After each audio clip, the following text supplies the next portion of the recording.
The broadcast is now starting. All attendees are in listen-only mode. Hello and welcome to our National Road Safety Partnership Program webinar. This webinar is brought to you by NRSUP in partnership with the Australian Road Research Board and Zurich. My name is Jerome Carslake and I manage the National Road Safety Partnership Program and its many activities.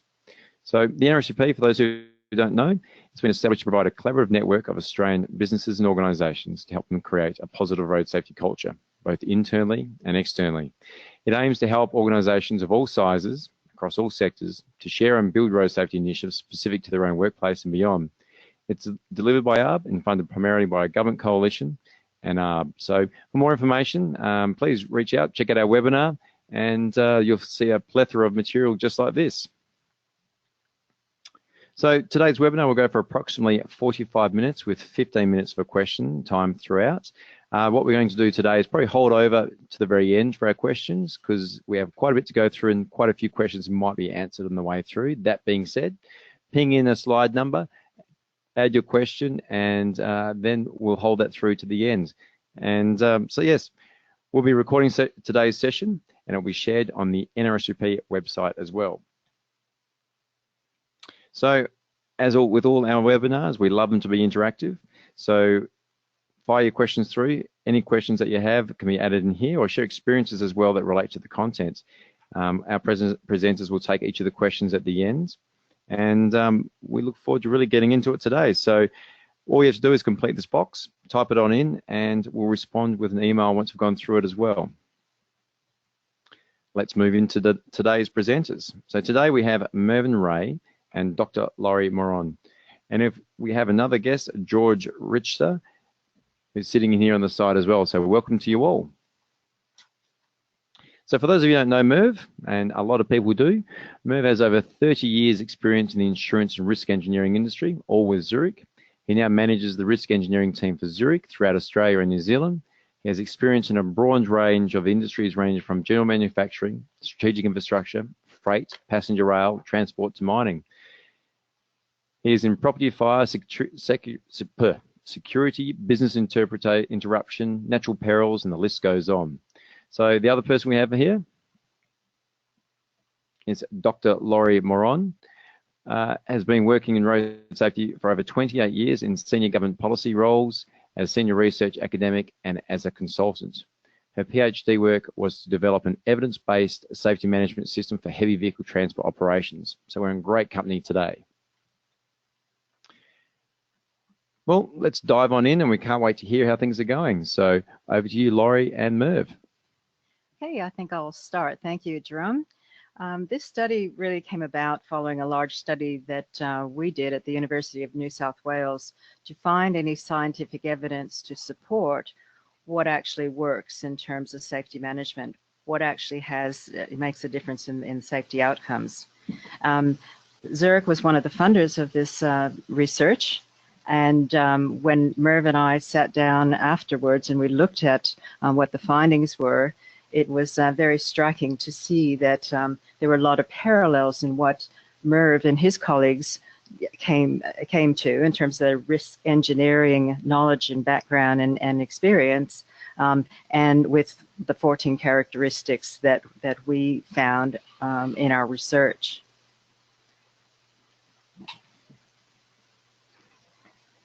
Okay, so just a little bit of background about our research at the University of New South Wales. This was a 5-year plus study funded by an ARC linkage grant. That's the Australian Research Council.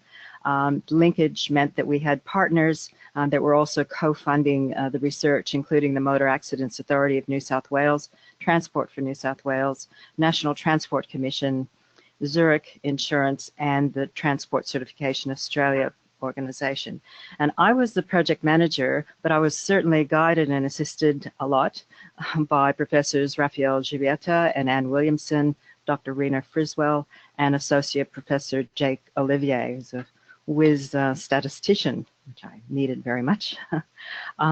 So what we did was we did a comprehensive literature review, and initially we were surprised that there was so little research into heavy vehicle safety and what worked there. And I guess that's why, you know, there was a rally for us to do this kind of research. And so we went to all sorts of safety research, occupational safety, air safety, rail safety, and took out wherever there was statistically significant evidence of the effectiveness of certain interventions or characteristics. And we took, you know, sifted those things out from the literature and turned that into a survey. And then we conducted this survey with about 50 Australian companies that operate heavy trucks. So the idea was to compare higher insurance claimers, this is truck insurance, higher insurance claimers and low insurance claimers. And the higher ones had to have greater than 0.17 claims per truck over the past year. Past 3 years. Previous 3 years, and the lower claimers had no claims during that same period. So out of that survey came a number of characteristics that we found were being reported by the lower claimers, but not the higher claimers. We also found some seemingly odd findings where higher claimers were doing things that, you know, we thought might be associated with better safety performance. So we did, we always planned to do an in-depth site investigation of 50, you know, of some of the companies that participated in the survey, because, you know, these surveys are all managers saying, this is what we do, or this is what we think we do in our organization. So what I did was actually went to some of those organizations, both the lower claimers and the higher claimers, to see what's the evidence that they're actually doing what they said they did, and what is the context of this. So out of this, we came up with 14 characteristics that were validated, that came up in the survey and then were validated by having a closer look at what they're actually doing. So 2 of those characteristics were about safety culture, if you like, and, you know, it's about taking responsibility and having driver involvement in safety decisions, driver risk management. There were 6 characteristics here to do with how you recruit drivers, how you train them, how do you assess their fitness, how do you pay them, and discipline and incentives. And then the workplace risk and management, there were 6 characteristics there, and it's all about fleet, how you manage the fleet, how you manage the journeys, monitor fatigue, and respond to driver concerns. So here they are. These are the 14 characteristics. And I won't go through all of them in detail, but I think Mervyn and I want to comment on a few of these. In safety culture area, certainly the lower claiming companies clearly embrace their responsibilities and while respecting drivers' advice. And this was a standout, whereas the higher claimers, they tended to say, oh, it's somebody else's responsibility. I can't manage the drivers when they leave my yard. And anyway, it's the fault of the ports and the this and the that. So safety culture, I think, is really, you find in the research that it's a very good foundation that enhances the effectiveness of everything else. Merv, do you want to make a comment on that? Thanks, Lori, and good afternoon, Lori, Jerome, and listeners.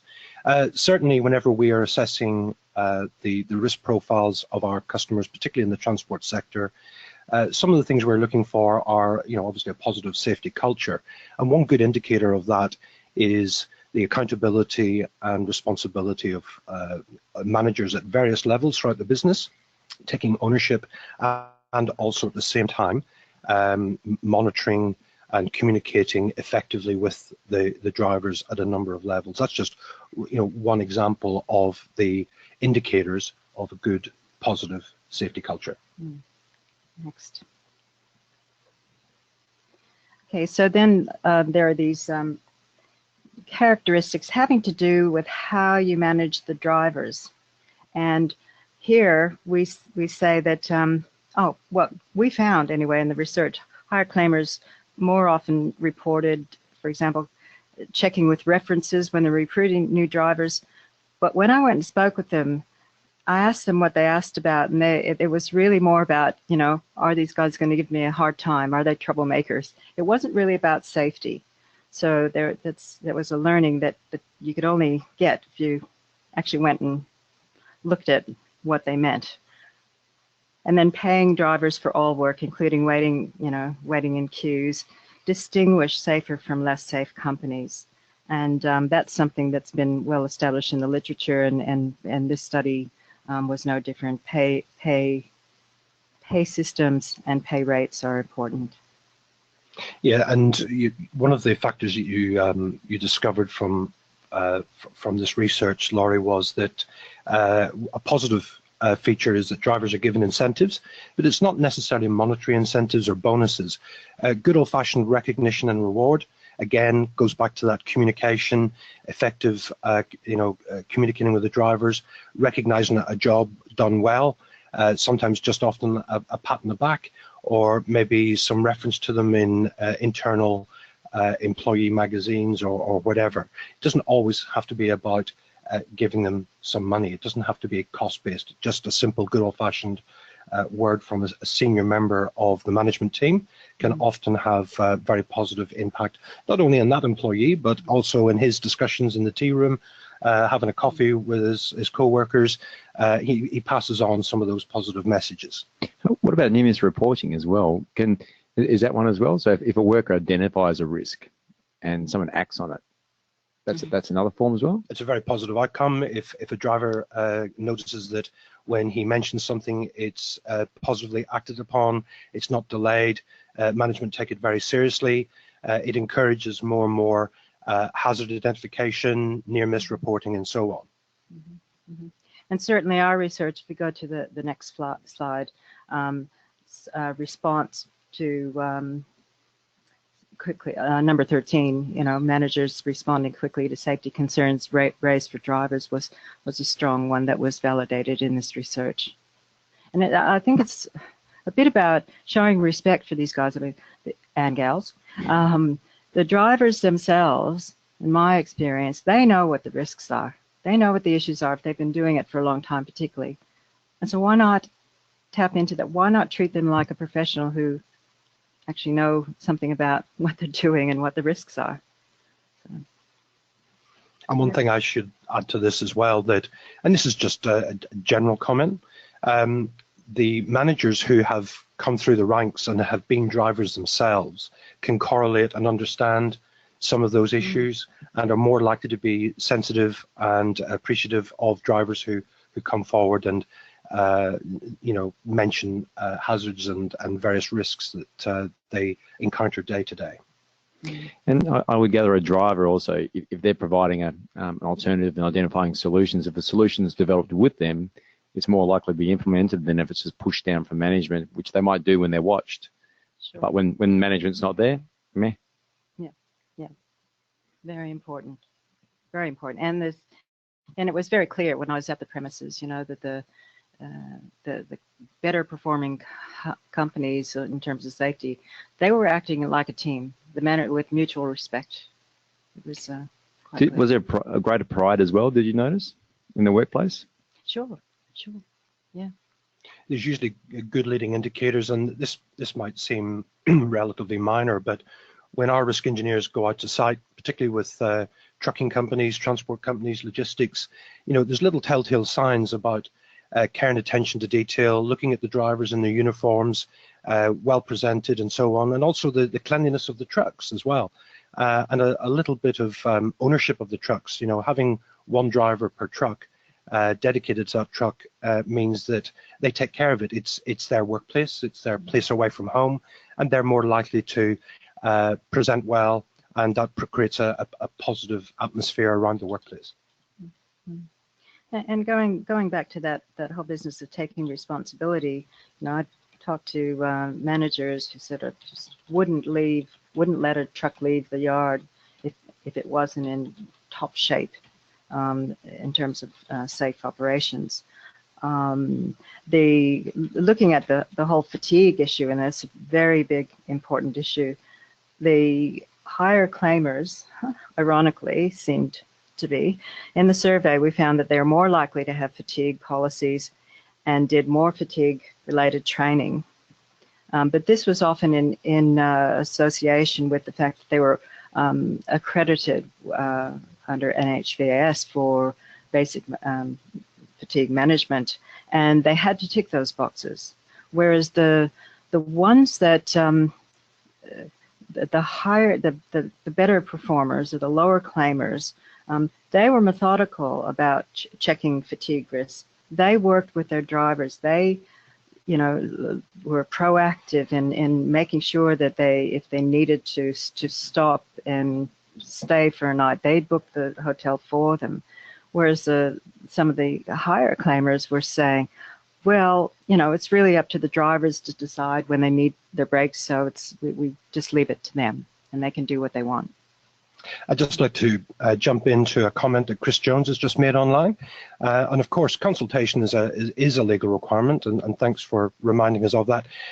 But what we're talking about is some of the subliminal styles of communication, a very open and transparent culture where it's not by filling in forms or and such like, which of course are a useful method and a useful medium, but you can tell, you can just feel it. There's a thing we call gut feel when we're carrying out our assessments, and you can just tell the level of open and frank and honest communication that just exists within a good positive safety culture. And our guys are looking for that in a number of ways. It's almost like being a detective when you're out on site conducting these assessments. But good point from Chris, and thanks for validating that.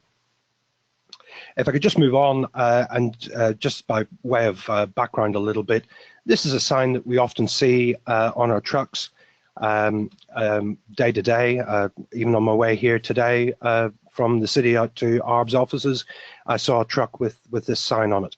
It says quite simply, "Without trucks, Australia stops."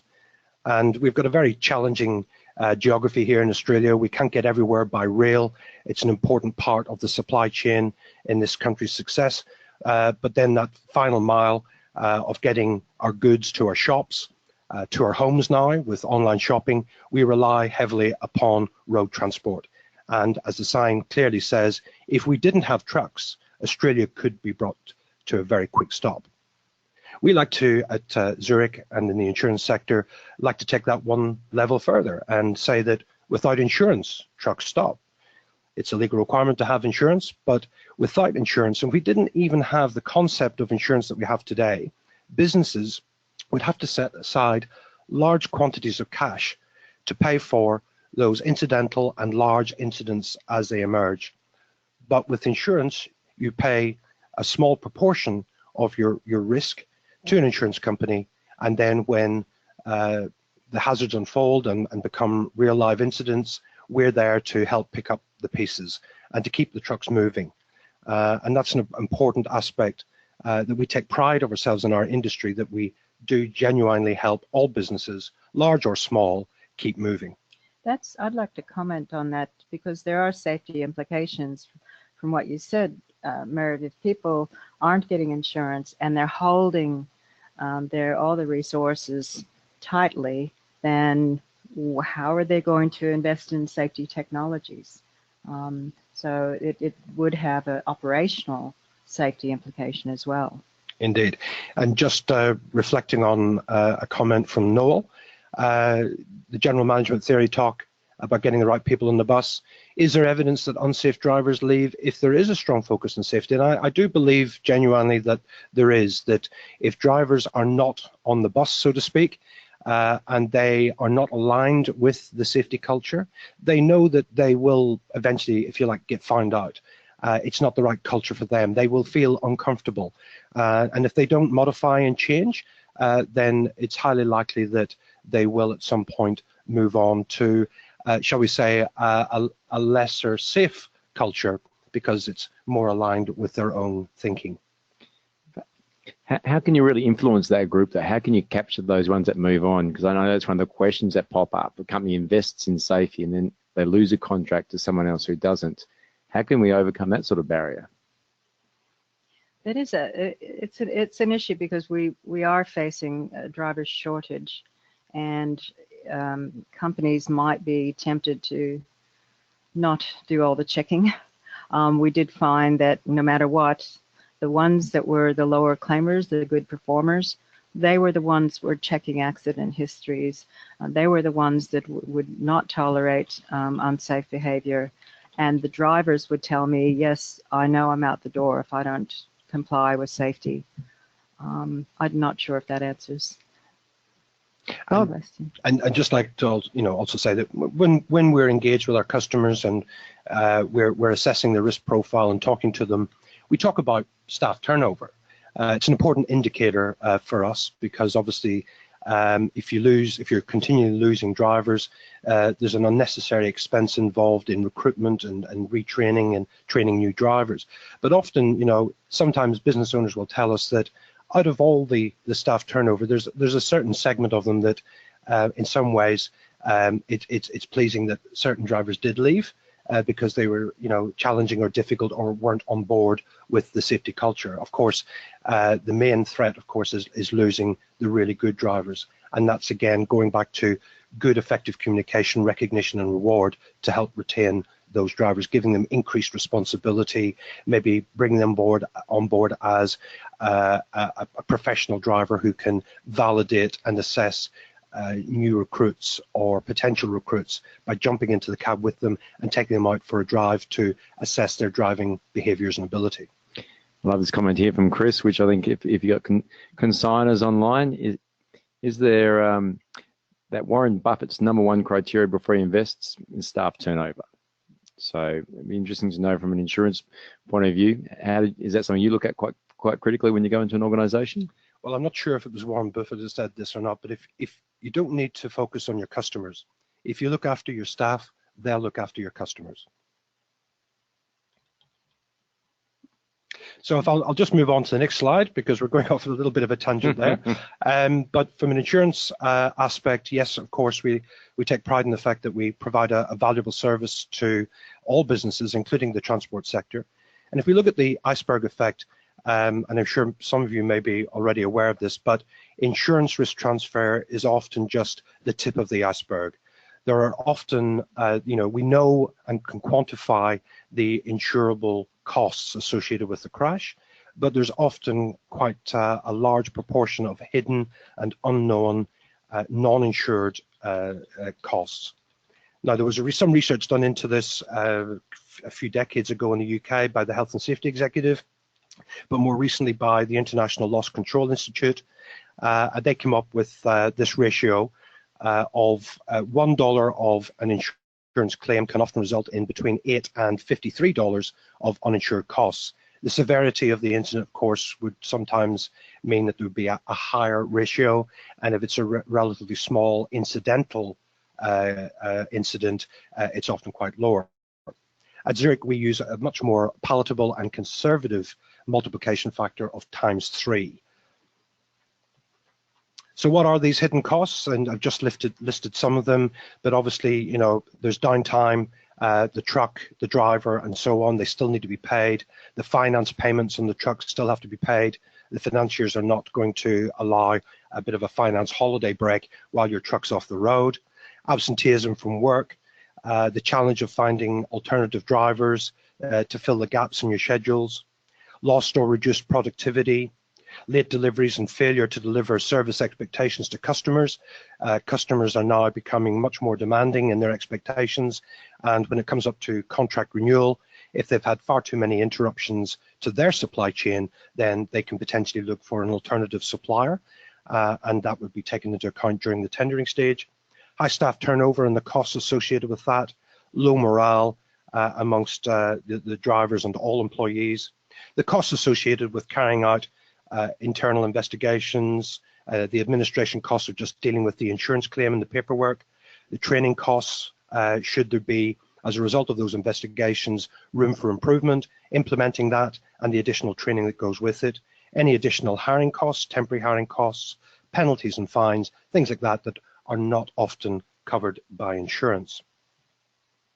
Just to give you an illustrative example of that, if we take into account, say, an insurance claim of $50,000 and we use that conservative ×3 factor, quite often the cost to the fleet outside of the insurance claim that we pay, it can sometimes be as much as $150,000 worth of additional costs. Now, if we extrapolate that further and consider a profit margin, and some transport companies would probably relish the thought of a 10% profit margin, it would mean that those companies would have to turn over $1.5 million to generate 10% profit, or 150,000, to cover those uninsured hidden incidental costs associated with just one crash where the insurance company had paid out $50,000. There's 3 images there in the bottom of your screen. The door mirror or wing mirror on the left-hand side. One of our customers was able to tell us that they had calculated they needed to turn over just $10,000 to pay for one door mirror or wing mirror that got damaged. And that wing mirror or door mirror would not result in insurance claim. So they have to turn over $10,000 just to generate enough profit to replace that mirror. We did a study back in the UK a few years ago with Nestle, and they researched quite heavily all of the associated hidden and uninsured costs associated with their insurance claims. We are their insurer. And they worked out that they needed to sell 235 million Kit Kats to cover that uninsured hidden costs across their European fleet each year.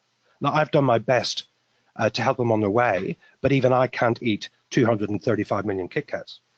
Us combined couldn't do it. I know, but I'm bigger than you.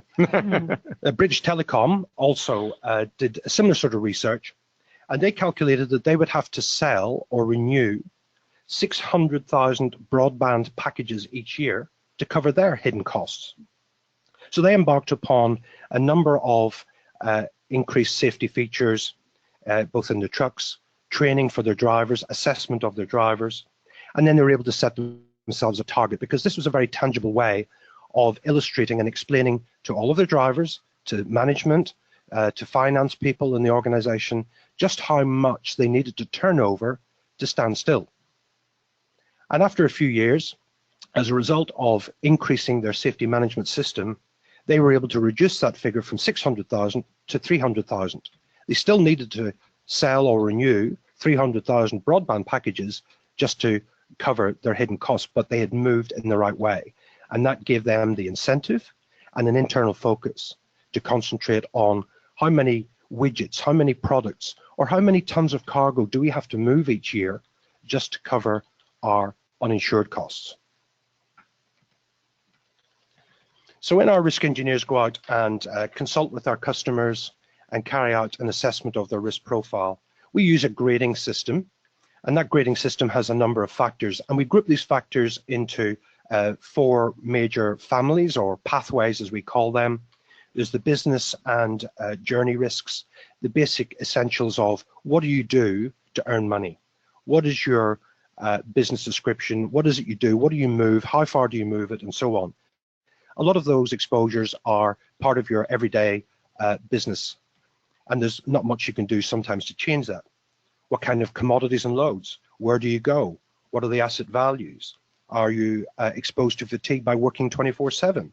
What are the road and weather conditions like that you would endure? Those are the business and journey risk factors. The driver risk factors are obviously anything related to driver, everything from selecting, advertising, selecting those drivers, recruiting them, onboarding them, training them, monitoring them, communicating with them, assessing them, looking after their health and well-being, right through to when the driver leaves employ. The vehicle risk factors are obviously similar.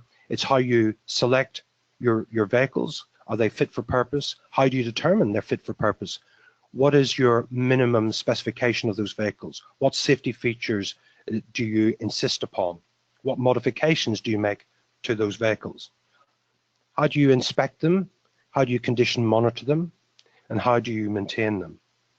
And then the management controls are all of your policies and procedures, the culture within your organization, how you manage risk essentially, and are your controls aligned to those exposures. So we evaluate all of these factors. There's run about 26 of these factors in a heavy transport risk rating. And we recognize that some factors are more relevant than others. So each factor is weighted differently. And when we score each factor, the end result is we have an end result score. And broadly speaking, the lower the score, the better the risk quality, the better the risk profile. So anything that scores between 0 and 50 is regarded as excellent. 51 to 100 is good. 101 to 150 is fair. And anything above 150 is poor. Then we make recommendations. So we give a grading score as the risk profile is right now. And then we give what the potential risk profile score would be, or the grading score, if certain features were improved, if recommendations that we make were implemented. And that gives the incentive, not only to the underwriter in determining what the price of the risk could look like as a result of implementing those changes and the resultant reduction in crashes.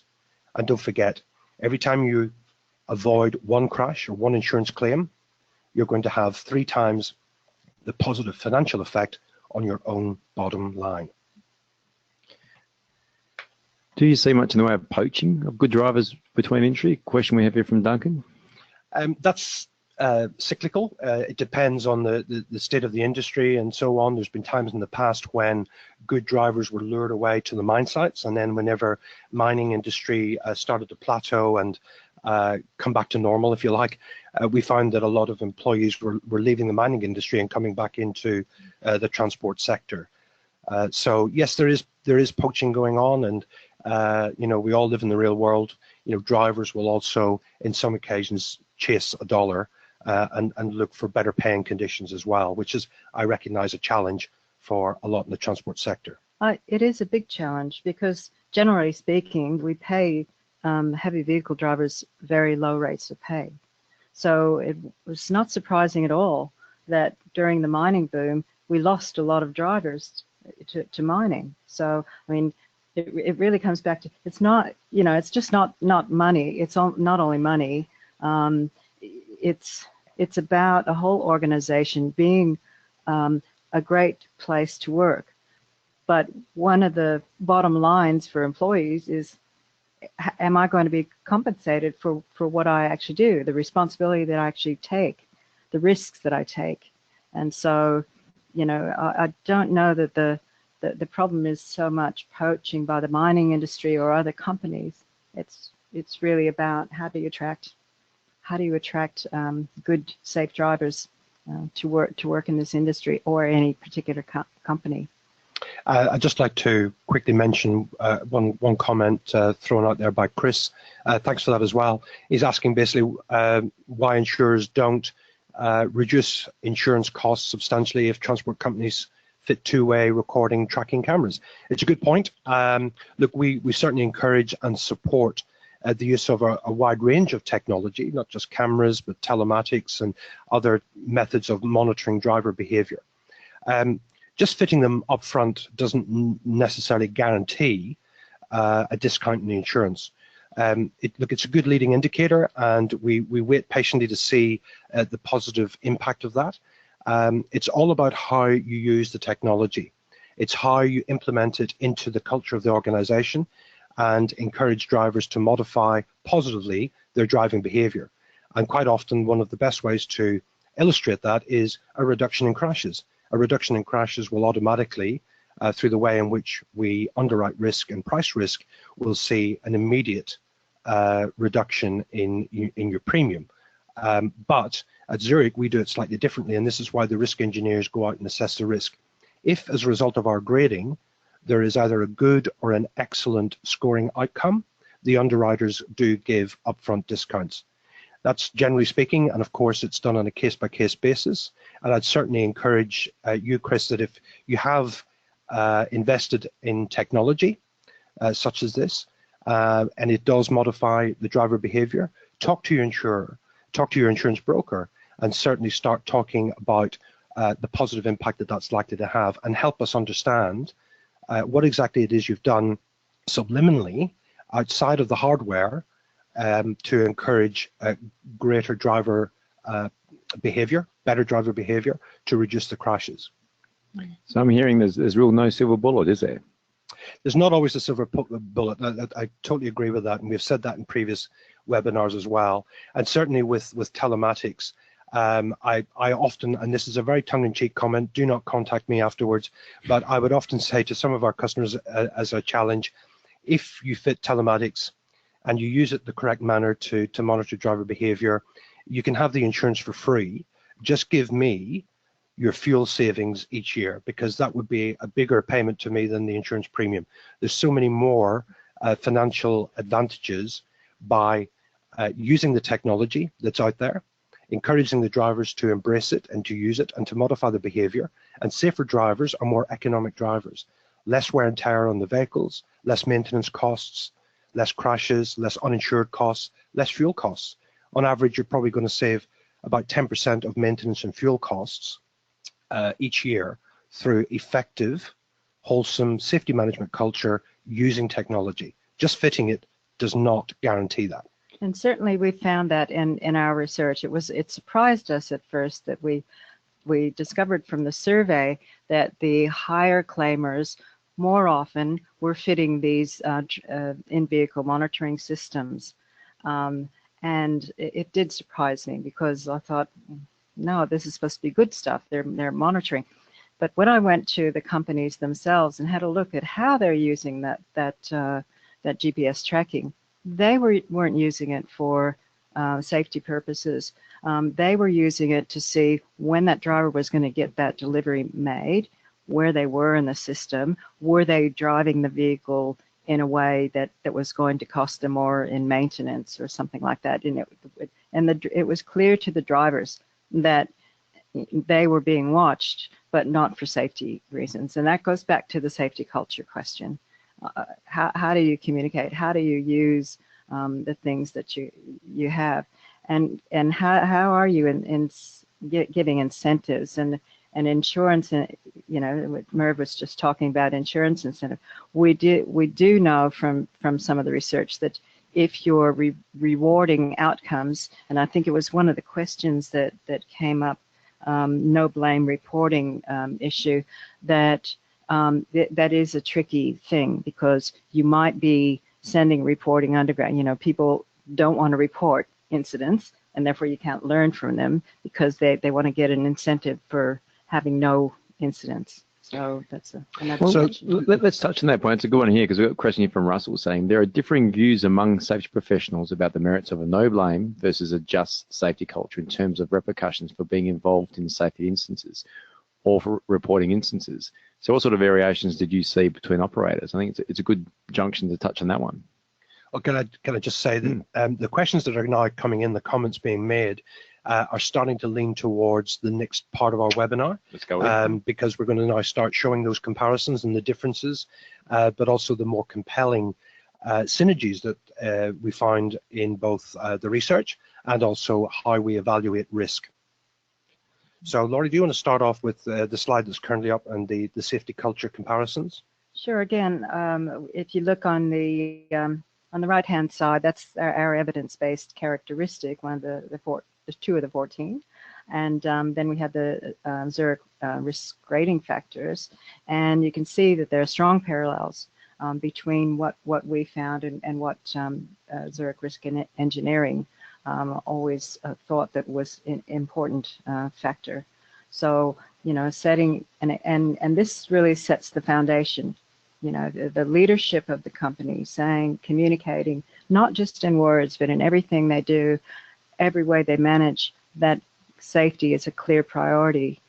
It colors everything else. And part of that safety culture too is to have mutual respect for your workforce, your drivers, and involve them in decision making, not in a patronizing way, but because they know a lot. They know a lot about risk, and so you work in a partnership sense. And certainly whenever we're conducting our assessments and considering management style, management culture, safety culture in an organization, and we look at leadership. We've talked before about communication and so on. We look positively for those organizations that set clear, measurable objectives and key performance indicators for drivers and have a performance management system and culture within their organization. And if some of those objectives and key performance indicators are related to safety and encourage positive reporting of near misses and incidents and hazards, that should be warmly received and appreciated by management. Again, that reinforcement, recognition and reward. It's not a no blame culture that we're looking for. And examples of that would be if the culture has been changed and management are encouraging near miss reporting and hazard reporting, you should bizarrely see the number of incidents and near misses that are reported actually go up. It does not mean that it's a less safe environment. It just means that the drivers are encouraged and don't feel threatened in reporting what they see day to day when they're out driving. Mm-hmm. One of the other things I should point out, with driver input, simple little steps that can be taken if you're changing a route or you've got a new contract, involve some of your more senior drivers in determining the best route plan, or if you're embarking upon purchasing new vehicles, new trucks, or slight modifications to the trucks, if you're thinking about implementing a telematic system, encourage your drivers to be involved in the decision-making process and have a small team of dedicated drivers, senior drivers, to be part of that decision-making plan. Okay, and these are the first 3 driver risk management characteristics that we found, 3 out of the 6. And really how you recruit drivers and check their backgrounds, make sure that you're getting optimal safety-focused people for that task. Then while you're employing them, one of the things that survey found was that the higher claimers more often had employed drivers that were over the age of 65. But when we actually looked at and talked to the companies, the lower claiming companies, they said, well, we don't have any policies to preclude people over the age of 65. But it depends on the nature of the work. It's all about whether they're fit to carry out all their duties safely. So this is setting the foundation, getting the right people, assigning to tasks that they can do, and then, of course, paying them for all the hours that they work, all the responsibilities that they're taking on. And I know it's a challenge, but whenever a transport company is looking to recruit new drivers, we would always encourage, where at all possible, to have a minimum specification of the type of driver you're looking for, be it age or location and so on. But look at their safety record and have a minimum number of crashes. Ask about their loss history in an easy manner during the interview stage.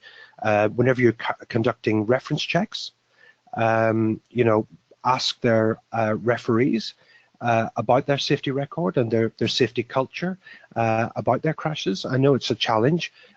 Take some guidance from HR on this, but certainly have a discussion with the referees. So everybody suddenly during the recruitment process is a really nice guy or gal, but ask the people who put their name on the paper as a reference source what their driving behavior, driving style, and driving history and crash history is like.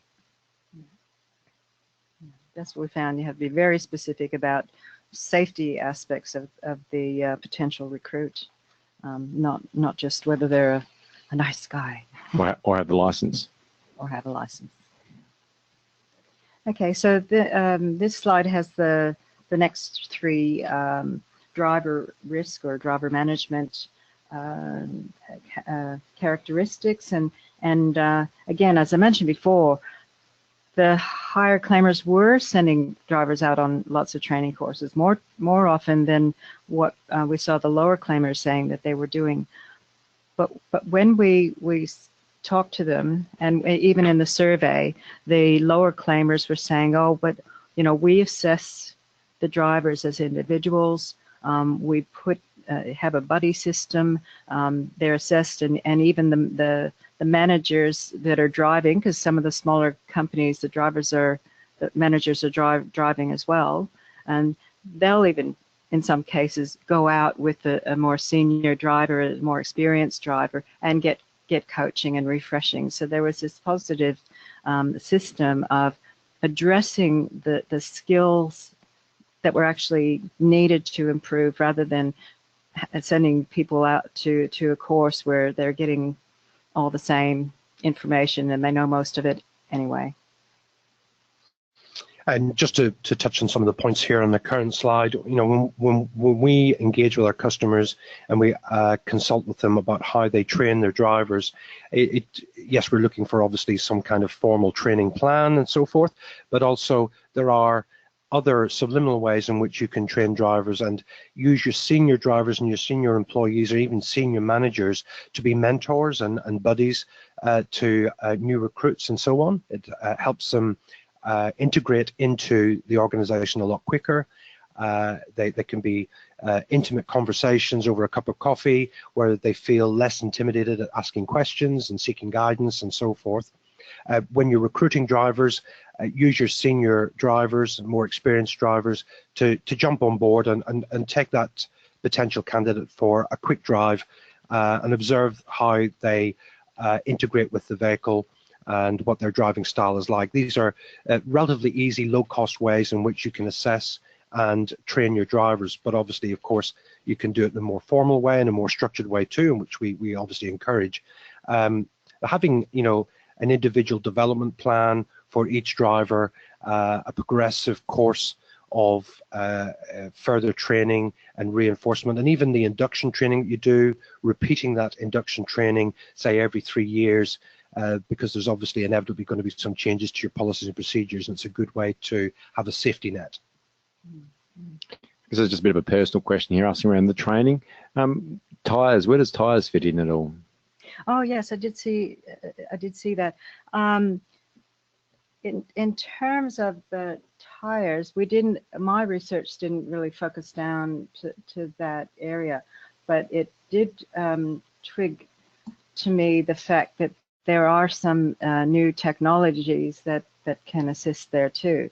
Sometimes behavioral things can be complemented by things like central tire inflation systems that I've only learned about recently. But yeah, tires are very important, and probably I know that Zurich has done some work in that area. Yeah, and look, just a throwaway comment about tires. We often tell a lot of our customers that tires are the only thing that keep you in contact with the road. And if you take the footprint of the vehicle on the road and put together just that small cross-section area of the tire, of 4 tires, say, in a car, put them all together, it's roughly the size of an A4 piece of paper. You can have all the policies and procedures that you like, but the one piece of paper that is going to stop your drivers from having a crash is that that A4 piece of paper that represents the footprint that your car has on the road. And so looking after your tires looks after your drivers. If you look after your tires and you look after your drivers, you'll look after your customers.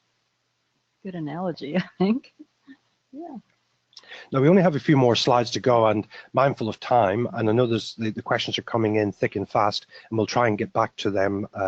Apologies, Russell, if we don't address that one straight away. Laurie, do you want to kick off on this with this particular sector of the comparisons? Okay, and this is the first group of the 6 things that we categorized under risk assessment and management. And so this is about, providing a safe environment, a safe work environment for employees from our perspective in the study. It was very clear that there's actually quite a lot of safety technologies coming on stream now, and we found that the good safety performers were saying to us that they were very committed to assessing and installing all the relevant technologies for their and for their type of freight, for the kinds of things that so it's not just about, just put on anything that comes along that's new. they actually thought through, okay, what is it that I carry? What are the most important technologies to ensure the safeguarding of this particular freight? And so that was an important characteristic. And then, as I said before, the maintenance, it's not just about, you know, sending trucks out for their scheduled maintenance system. It's about, you know, checking those trucks before they leave the yard. Is it in good shape? And just to add to this, a couple of comments about this. As far as safety features are concerned in vehicles, and this is not just in trucks, but in all road vehicles, we've seen probably over the past few decades an emergence, a rapid emergence of safety features that we coin the phrase survivability. So they're protecting the occupants of the vehicle from safety belts and airbags and so forth. And that's assuming that a crash is going to occur.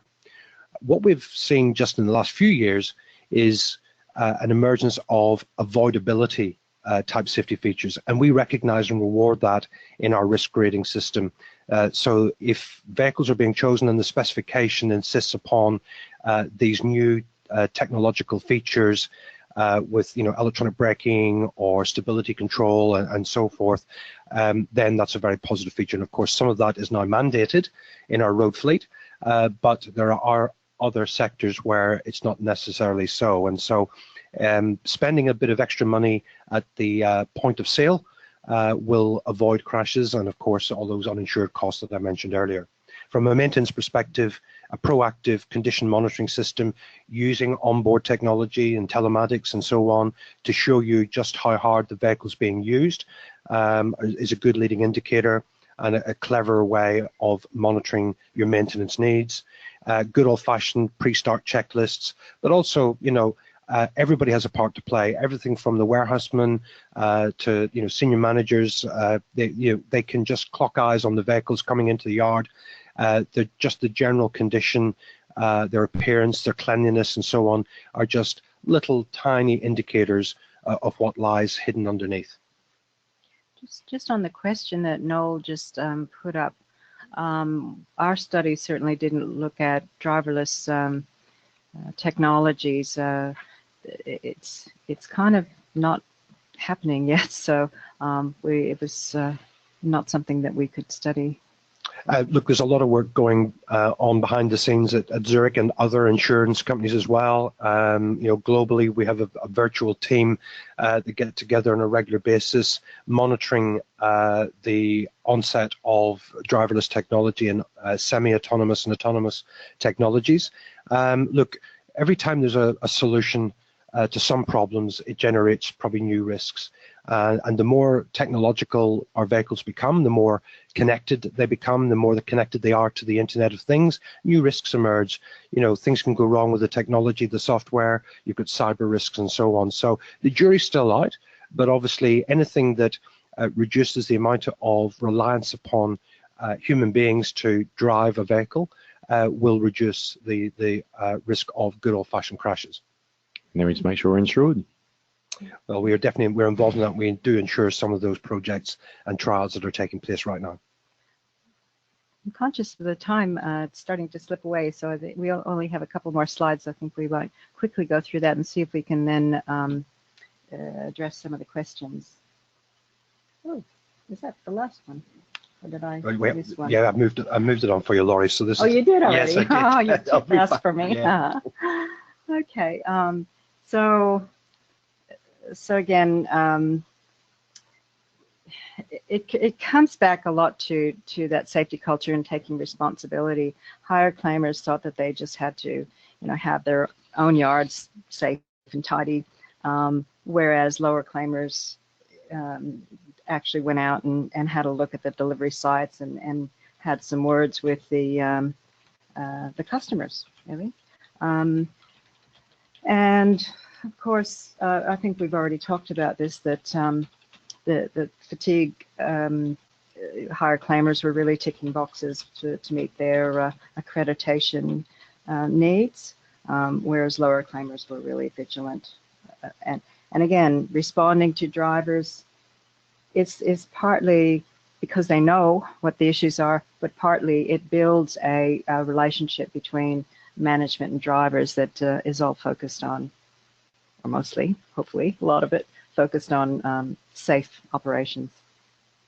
So when we're assessing the risk profile of our customers' fleets, we also take into account and help the customer understand a lot of their uninsured costs and below excess or below deductible incidents that can often be quite frequent, but reasonably low cost, but it never generates an insurance claim.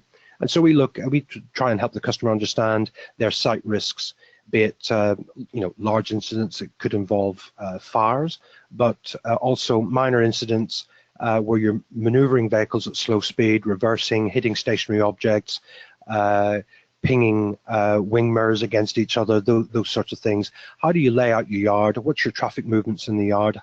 How you park them up? How secure they are to avoid vandalism and petty vandalism. So whenever we assess the risk, we're doing it with the customer in mind and considering those features as well. The last point there, response, how you respond to incidents, investigations, reported near misses and so on. We've coined the phrase the fleet risk manager, because quite often we use the term fleet manager and they're looking after the fleet. But we'd like to expand their job profile, their job description, mandate them to have ownership and control of the risks associated with the fleet. So we would encourage all of you out there to take a long, hard look at the job profile of fleet managers. You may have safety and risk managers.